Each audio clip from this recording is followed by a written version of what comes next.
Thank you so much for coming along and showing your support for this great thing that brings our really interesting community all together. And thanks for coming to hear me. I'm real honoured to be here, and I hope that you guys find it really interesting. I'd like to keep it quite kind of casual and conversational, but I can't really see you very well. But I'd like to invite lots of questions. I might pause throughout the talk, and so you can just ask me anything.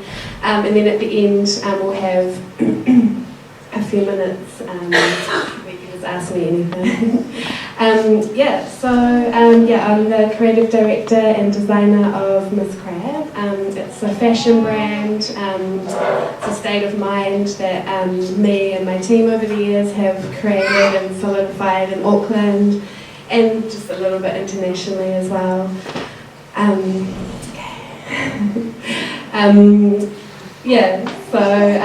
in a bit of a change. In October last year, I decided that I didn't want to do this project anymore. I wanted to do something different.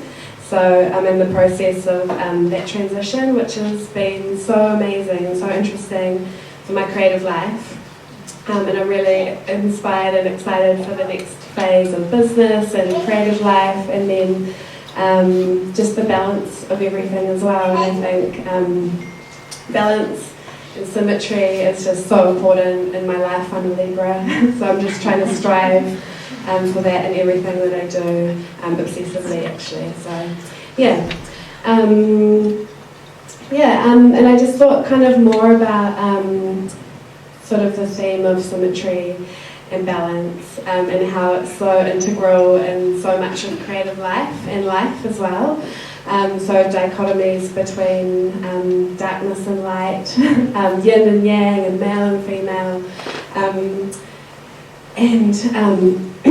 all that stuff. And also, I just wanted to talk about,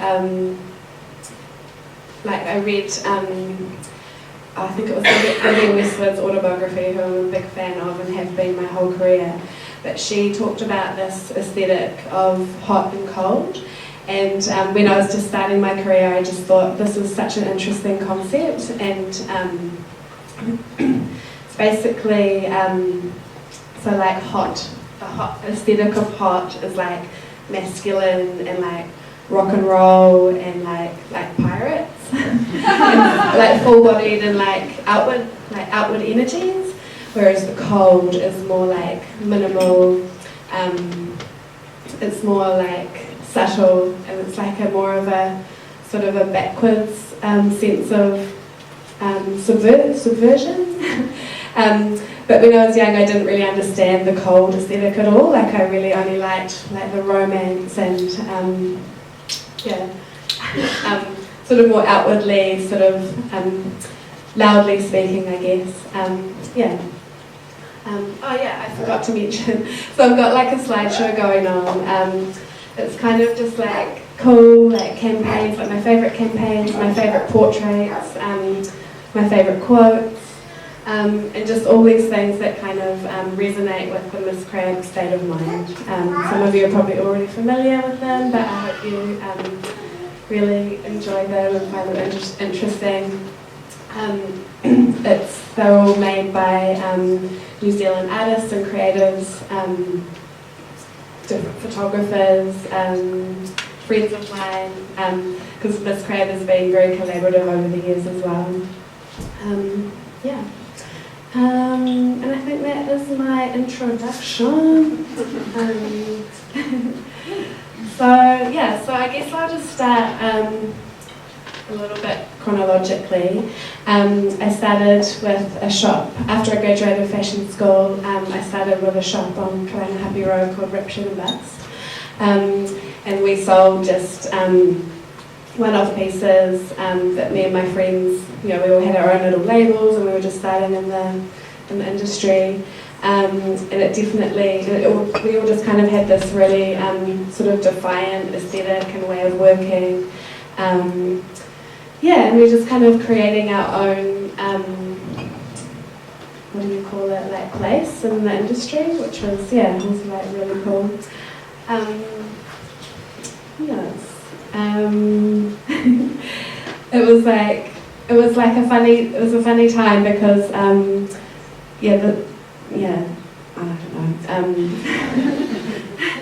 don't know. Anyway, what we were doing was like, we thought it was like really rebellious. It was like all this kind of Victorian style. It was like quite restrained, like fully like super feminine, and really romantic, which at the time there was a bit of a like sort of, I guess, I don't know, like late 90s, early 00s. Does anyone remember that time? It's like not a good time.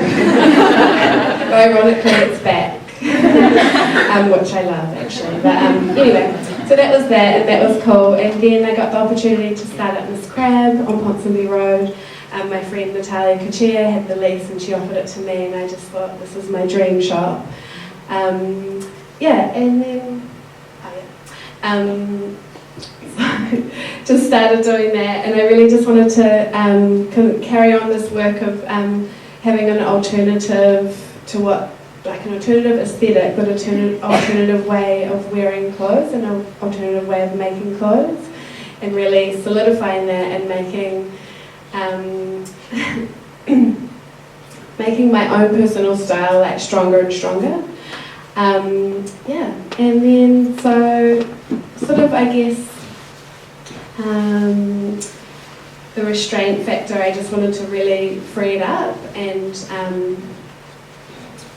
I started working just with like making all our patterns just out of basic geometric shapes, to kind of have this kind of fluidity and classicness about them. And at the time, like, nobody was doing any sort of like drapey robes or baggy dresses or anything like that, so it was really interesting and really fun to do.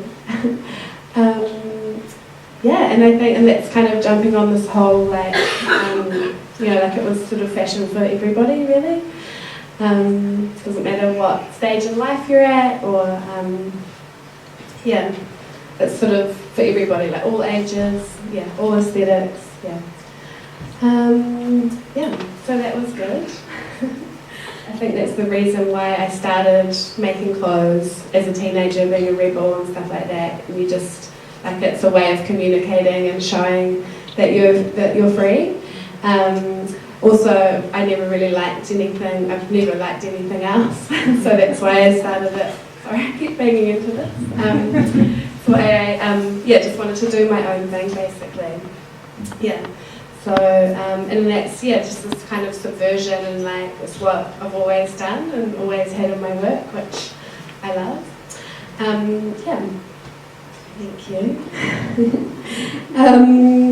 Okay, so it was just like solidifying and building my brand. Like, it's not only the clothes that I was doing, but it was like the whole, like everything, like running the shop, all the photo shoots. There's just so much to everything that we do. And then a couple of years after having the shop, I started having my kids, which I hadn't planned, but that kind of made this whole sort of idea, I always thought it was quite a common sense idea, like making these clothes that everybody and anybody could wear if they had the state of mind. So it just kind of revolutionised with my body changing, and this whole idea of having garments that you can wear to any occasion, no matter what your body's doing. If you change, but you still want to feel glamorous, but you still, it has to be practical as well. That was really good. And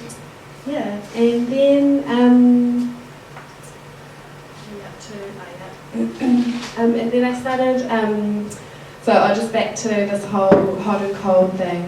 So I think, like, up until this time it had always been like this hot aesthetic, but then I got into electronic music, while I was at home, like, having my baby. I was like, oh my god, this is a revolution, like, just this whole aesthetic of minimalism. And I totally got it, because before that, I used to think that minimalism was for conservative straight people that didn't make any effort. And now I was just like, oh my god, they're such rebels, because it's like nothing, it's less. So yeah, that was amazing, and just delving into all kinds of genres of electronic music, and yeah, just had this massive impact on the kind of clothes I was making. And then yeah, they just made sense, because it was like right in the middle of the recession, so business was fucked and I was fucked because I had extra kids, and so I had to kind of make money as well. So doing these more minimal kind of pieces worked really well. But also, I mean, it always stayed in line with, you know, this style of Miss Crabb, and yeah, so jumping on the cold bandwagon was it was like such a good thing, and I think as you go through your career, you learn that you never can judge any kind of style that's going on. Like I used to be when I first started, very singular in what I liked and what I thought, and I used to judge minimalism and think it was boring and no effort and stuff, but now I understand. It's the same with the so-called bad style of like 90s early 00s, like it's so great.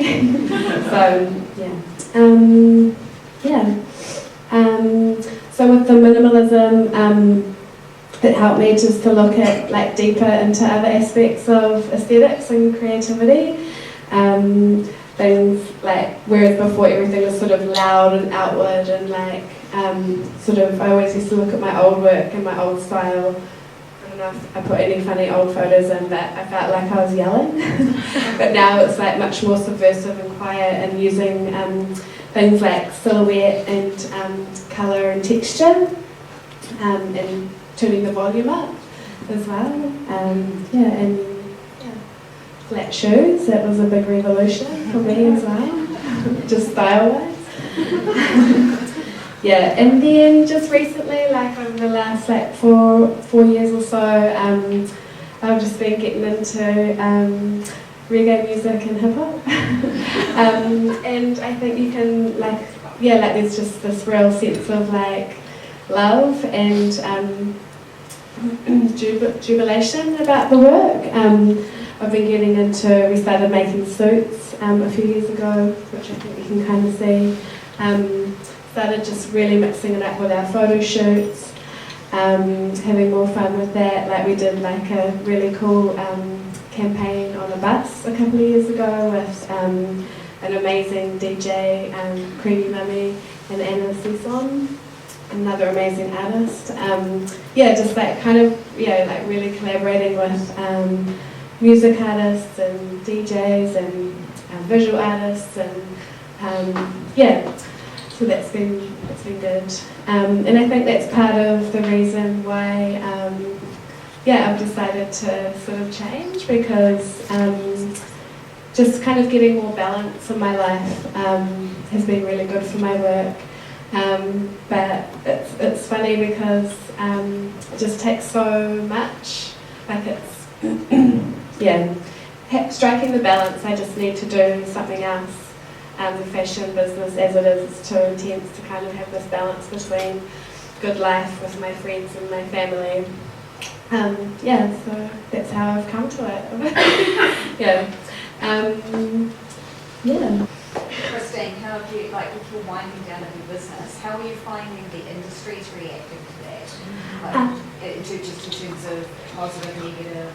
So it's really interesting the way the industry's reacted, because it's such a hot topic, sort of producing in New Zealand, and how it's a global market as well.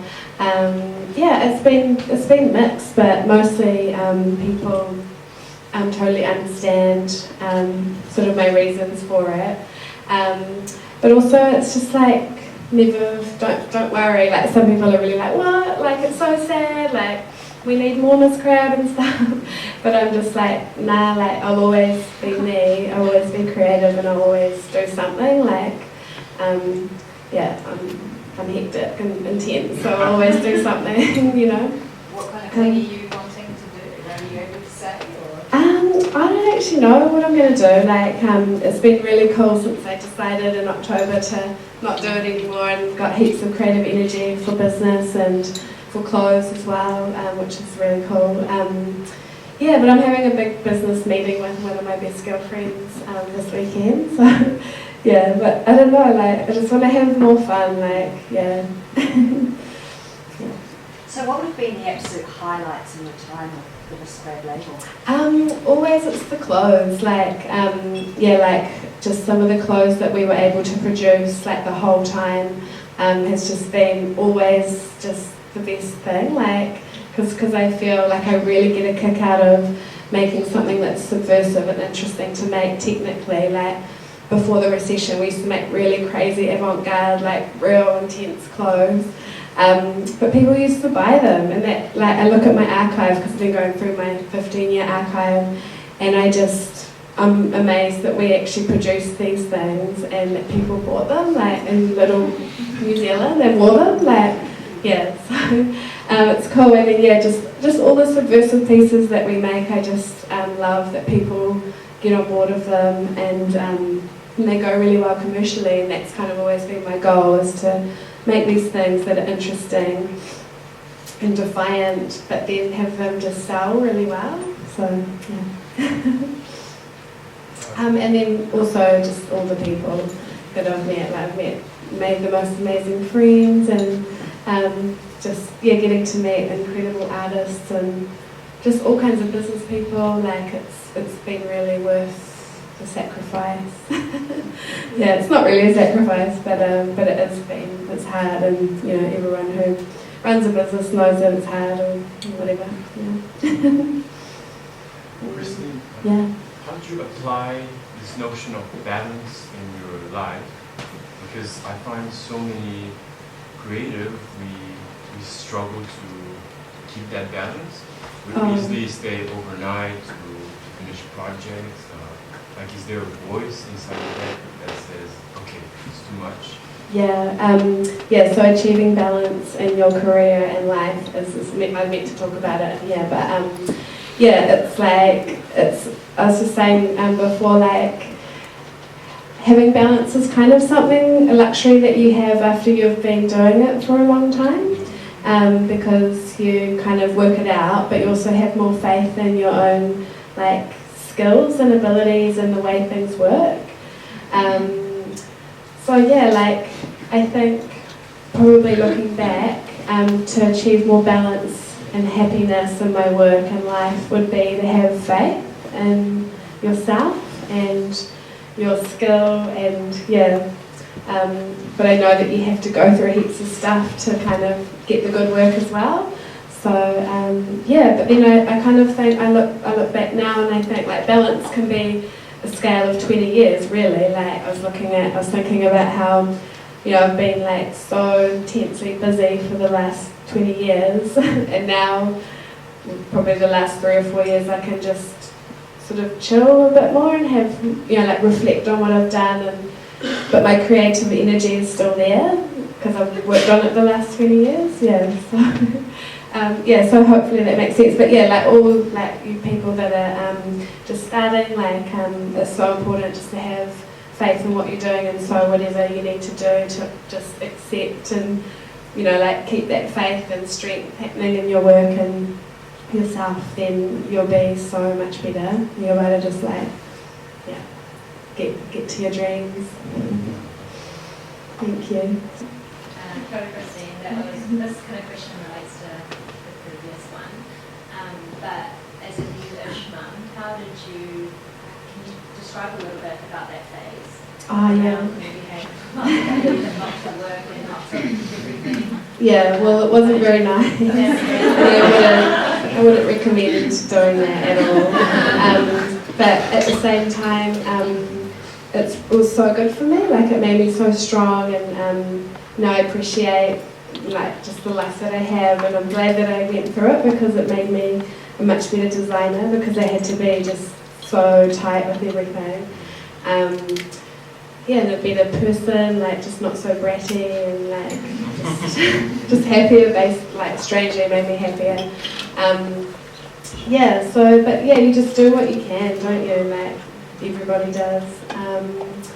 Yeah, and just call on like all the support that you have, like that you can get, like if you can get financial support from everybody, you know, like the government, like your parents, like anybody, just like get all the money that you can because you need it. Just to take the pressure off, like it's just so high pressure, like when you're broke and you got kids and you've got to do this creative life as well. Yeah, and then just like all the beautiful people that can help look after your kids, and yeah. Did you find a way to integrate the kids into the creative practice? Well, yeah, that was always the luxury that I had. Like I could always just take the time that I needed it, but I was always working. Like any 5 minutes, I was always doing something. But I could always just take time whenever I wanted, like to be with the kids, which was great. But I also had like a really amazing nanny who's like part of our family. But that was like, yeah, it was great. It was just still part-time though, like, because we, yeah. Yeah. Kristine, with you obviously had a very strong and unique design aesthetic in your work. When you came to commercialising that, how much of a balance did you have to strike between staying true to your design and what you wanted versus what was going to actually sell and what public wanted? Yeah, well, you just actually never know. You actually never know how well any idea is going to go. So that comes back to you just have to go with your gut instinct. And you just know when it's good. And you know when you love something. So yeah, I mean, I kind of worked in a way that I knew I could never get a job. So, and I always just had to make these clothes, and that was, I had to get people to jump on board and follow it rather than, yeah. But it was really hard because I didn't know it was going to be successful. I actually didn't think it was going to be successful. Like I was like, who would, like Miss Crabb even is like a really funny name. But now I think it's actually really cool and it kind of makes sense for what the brand is. Anyway, yeah, and so, yeah, you just have to just believe in it and just push really hard. But I kind of believed in the common sense of the pieces that I was making and that it would actually relate to so many people, and the minimalism of the construction, the sort of economy of all the way we make the clothes, like it's really economic, and so that's a way I could make money and afford to have my shop in Ponsonby and have staff and have a web store and all that stuff, and also continue to keep making in New Zealand. So yeah, and that's the case now. Like a couple of years ago, we looked at making our sort of main line overseas because that's a massive conversation. And so anyway, our pieces were cheaper to make in New Zealand than overseas, so that was cool. Hi. Hey again.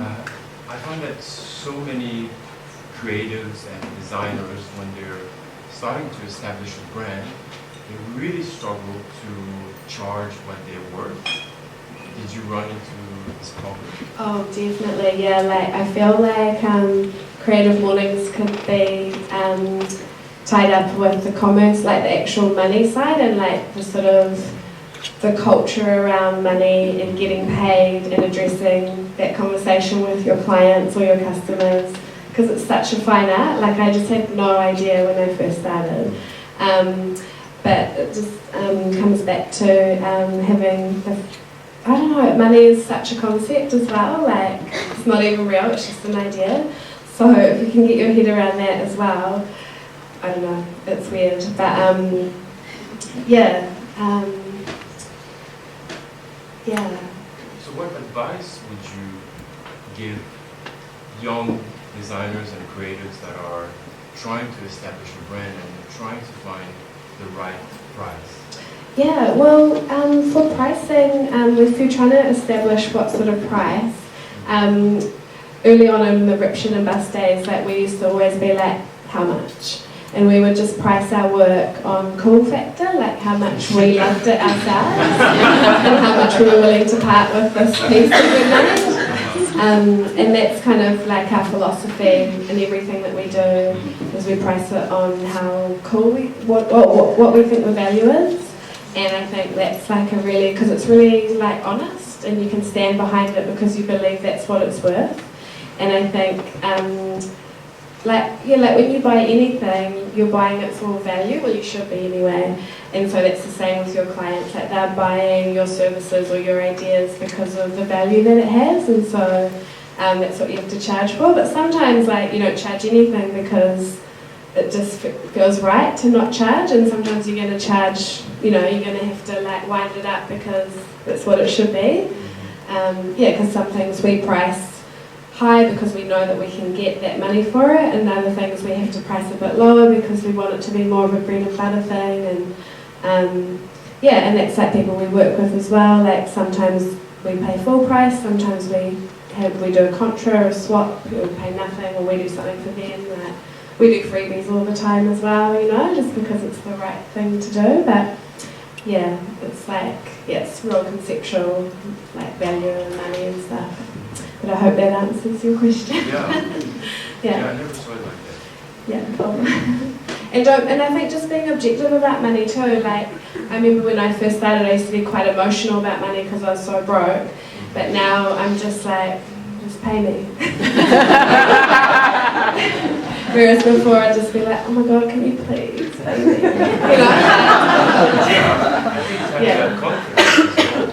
Definitely, yeah. I'm worth it. Yeah, and that's just the conceptual thing too. So if you can get in the zone of like, like I'm worth it, just pay me, then it's better, You mentioned earlier when you were first getting started, not just you want to make clothes a different way, but you want to change the way we were wearing clothes. What was it you were seeing in the market, or what was available at the time, and the way people were wearing clothes? What was it you wanted to change? I felt like there was like a what's the word? Like an exclusiveness about fashion or clothes or style in New Zealand. I felt that high fashion was just, it kind of still is, like just for rich people. But I wanted to make it just sort of, doesn't matter how much money you have, you can still feel beautiful and feel yourself. And so I just kind of wanted to open it up really. Does that make sense? It does, but I was also wondering if the flowiness or the way that you created space in some of the clothes was a rejection of what you were saying at the time, because maybe at the time clothing was very conformist or very tight or very strict in some way, and maybe that was also a move against what you were saying. That's kind of what I mean, like it was like just restrained, like it was like rich people, skinny people, white people, just straight people basically. So I just wasn't having a bar of that for my own personal style. And I just thought, it'll be fun to try a business with this and just take these ideas, because that's what I've loved the whole time, is having this great audience of people like to put, because it's all very well to make work in your bedroom, but when you can show a lot of people and have people purchasing it, then that's a real buzz, And I think that just keeps it also real as well, which I love. Just wondering how much personal involvement did you have in directing that? You've done a great job of just, everyone's after a New Zealand aesthetic with staging face, it's different, Actually, were you involved in who helped you do that, photography shoots? I was really involved with all of them, but I really appreciate that compliment, because I always felt like the photo shoots were the last thing that we, if I had to put a bit more effort into our photo shoots, I would have been heaps happier. But I love, like, these are all my favourites. There's so much about them, and it's also look now that, like, looking back objectively, like, I love them much more than I did at the time. Working like quite collaboratively with the photographer, like I'd always want them to sort of bring their ideas because they know more about it than me. Like I'm very much make the clothes, So that was really cool. And then just the last couple of years, I started working with a really amazing stylist called Oliver Guyon and his photographer friend Andre Bladarian, and I feel like they're the epitome of our shoots. But then in the very early days as well, like I used to work with my good friend Richard Orgis, who's here today. And yeah, like Richard used to really push the boundaries on what we were doing, and it just suited like sort of the whole party vibe of what we were doing. It was very, very crazy, like haphazard, but just coming out with these beautiful, really strong results, and really important for the start of my brand. Like I look back and I just think those branding images were so important, and we got to share them wide. Yeah, and if I didn't have those, I probably wouldn't have this business. So yeah, just imagery is so powerful. Thank you. Yeah. Before you kind of talked about the intersection between listening to different genres of music and how that kind of interplayed with your design. How do you, first of all, like, how have you stayed open-minded about listening to different things and looking at different types of art? But also, how do you balance like going deeper on one topic versus looking at lots of different things? Yeah, I think it just happens naturally. Like when you're, inspiration kind of can come from anywhere. You just got to have the luxury of a bit of time and a bit of curiosity. Yeah, like sometimes you're too stressed or too busy to delve deep into anything, but sometimes you just can't help but look, delve really deep, and then it takes you into all these different paths, and that's what I love about what I do, is I get to research a lot. Even just like writing blurbs and stuff, like all the aspects I just research, and it's just this whole beautiful journey which makes just enhances everything, and then you discover new things and you go down those paths. You just don't know what you're going to get, and that's why music's so cool, because it's just it's just life basically. Yeah.